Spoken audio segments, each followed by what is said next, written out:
আগের দিন কিন্তু তোমাদের দেখালাম আমরা সুন্দর রেডি হয়ে এক জায়গায় বেরোচ্ছি, কিন্তু তার আগে আমরা কি করেছি সেটা তোমাদের সাথে কালকে শেয়ার করা হয়নি।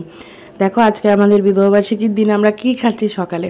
তো আগের দিনের ব্লগে দেখালাম তোমাদেরকে যে বিরিয়ানি খেয়েছি দুজন একসাথেই, বেশি খাইনি, আমার মাও খায়নি কারণ মার শরীরটা ভালো ছিল না, তো ওই জন্য প্রচুর ভাত বেড়ে গেছিলো। আর এই দেখো সকালবেলা তাই রান্নার মাসিকি দিয়ে আলু ভাজা করিয়েছি আর কাঁচা লঙ্কার পেঁয়াজ নিয়েছি খাবো বলে। আমার বড় ওরম করলো কেন বলো তো, মানে আমি ধরো কিছু চাইলাম ওর কাছে বা কিছু বলছি ও শুনছে না, তখন আমি ওরকম করে মাথা নাড়াই, তাই ও আমাকে ভেঙাচ্ছে আর বলছে তুমি ওরকম করো তো একটু। আমি বলছি না আজকে আমি করবো না, ওটা সময় বুঝে করতে হয়। তো দেখো আমি আগেরবার বলে দিই, থালা ভর্তি ভাত মানে ভেবো না অনেক ভাত, আমি কিন্তু ভাতগুলোকে ওই সাজানোর জন্য ভালো করে হাত দিয়ে দিয়ে ছড়িয়ে নিয়েছি। তো যাই হোক, তো পেঁয়াজ দিয়ে আলু দিয়ে ভাজা করিয়েছি মাসিকে দিয়ে, আর ভাত ছিলই সেইটা লঙ্কার পেঁয়াজ দিয়ে দুজন মিলে খেয়ে নিচ্ছি।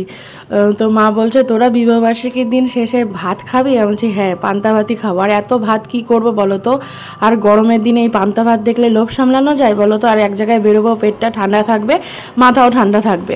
তো বলে নিয়ে ভাতগুলোকে ভালো করে ধুয়ে দেখো আমার বরকেও খেতে দিয়েছি, আমিও কিন্তু এই খাচ্ছি।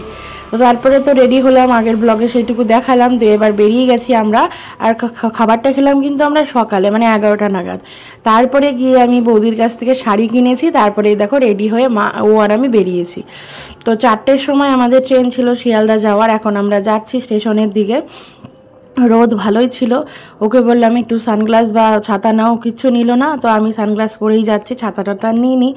আর শিয়ালদা স্টেশনে নামার সাথে সাথে এত খিদে পেয়ে গেছে কি বলবো, সেই তো পান্তা ভাতটুকু ছিল আর আমরা ওইটাই খেয়েছি। আর আমরা প্রথমে ভেবেছিলাম যে দুপুরেই বেরোবো, আর দেখো শিয়ালদায় আসতে না আসতে আমার কি নাজেহাল অবস্থা, শাড়ি টাড়ি সাজ পুরো একদম দেখতেই পেলে যে বেরোলাম কিভাবে আর এখন রয়েছে কিভাবে।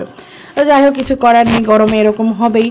দুপুরবেলা বেরোনোর কথা ছিল বলে রান্নার মাসিকে দিয়ে আজকে আমরা আমাদের জন্য কিছুই রান্না করাইনি, শুধু মার জন্য রান্না করে দিয়েছে, আমরা ওই জন্য কিছুই খেয়ে বেরোইনি দুপুরবেলা। এখন এইখানে তোমার ওই চিকেন রোল আর পনির রোল নিয়ে নিয়েছিলাম শিয়ালদা স্টেশন থেকে, ওই দুটো খেয়ে জল খেয়ে তারপরে ট্যাক্সি করে চলে এলাম আমরা মিলেনিয়াম পার্কে। তো এই পার্কে ঢোকার মুখেই একটা রেস্টুরেন্টে দুজন মিলে পকোড়া আর হচ্ছে মোমো অর্ডার দিয়েছিলাম। তো চিকেন পকোড়াটা খেতে সত্যি দারুণ ছিল। প্রথমে রেস্টুরেন্টটা দেখে মনে হচ্ছিল না যে খাবার খুব একটা ভালো হবে, কিন্তু এখন আমরা আর কোথায় কি খাবার পাবো, সোজা মিলেনিয়াম পার্কে এসেছি। আমাদের আরও কয়েক জায়গায় ঘোরার আছে, সেইগুলো নয়তো সময় হবে না। আর সত্যি কথা বলতে মানে মোমোটা অত ভালো লাগেনি আমার, যেখানে মোমো খুব প্রিয়, কিন্তু মোমোটা মোটামুটি ছিল, কিন্তু চিকেন পকোড়াটা দারুণ ছিল খেতে, মনে হচ্ছিল আরও খাই।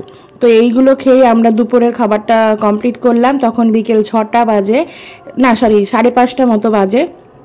এবার একটুখানি মিলেনিয়াম পার্কে গিয়ে বসবো, গরমে মানে গঙ্গার হাওয়া খাবো ওই জন্য। তো অনেকটা হেঁটে আসার পর এখানে একটা সিট পেয়েছি, তারপরে দেখছি যে না এখানে খুব একটা হাওয়া নেই, হাঁটতে হাঁটতে আর একটু আগে গেলাম। আর পরিবেশটা দেখতেই পাচ্ছ, দেখেই শান্তি লাগছে।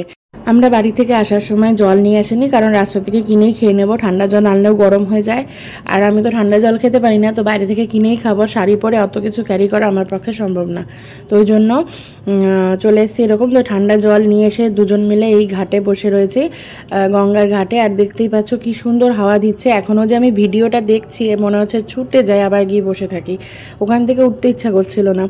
আর এই দেখো অন্ধকার প্রায় নেমেই এসছে, একটু পরে এই হাওড়া ব্রিজে এই আলোগুলো দেখা যাবে, তখন তোমাদের সাথে আবার শেয়ার করব। আর লঞ্চ ছাড়ছে, অনেকে লঞ্চে করে ঘুরতে যাচ্ছে, মানে গঙ্গা এপার ওপার। লঞ্চের মধ্যেও বেশ সুন্দর লাইটিং করা ছিল, রাত্রেবেলা দেখছিলাম, আর প্রচণ্ড হাওয়া ছিল, ঝড়ের মতো হাওয়া। এই দেখো সন্ধ্যা হয়ে গেছে, আমরা এখানেই দুজনে অনেকক্ষণ বসেছিলাম। তো এর থেকে মনে হয় ভালো সময় কিছু কাটানো না, মানে নিজেদের মতো করে এই গঙ্গার হাওয়া খেতে খেতে গল্প করা, এর থেকে ভালো সময়, মানে এর থেকে ভালোভাবে হয়তো আর কিছু কাটাতে পারতাম না আজকের দিনটা আমরা। আর দেখতেই পাচ্ছ এখানে হাওড়া স্টেশন, তার পাশে হাওড়া ব্রিজের আলোগুলো কি দারুণ লাগছে দেখতে, আর অন্ধকারে ওই আলো পড়ছে যে জলের ওপর কিরকম ঝিকমিক ঝিকমিক করছে, মানে যেটুকু দৃশ্য এখানে দেখেছি সবটুকু দৃশ্যই মানে দেখলে মন ভালো করার মতো।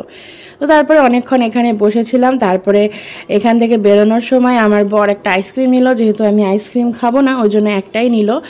তো আইসক্রিম খেতে খেতে এখন আমরা যাবো আরেক জায়গায়, যে দেখি কোথায় যাওয়া যায়।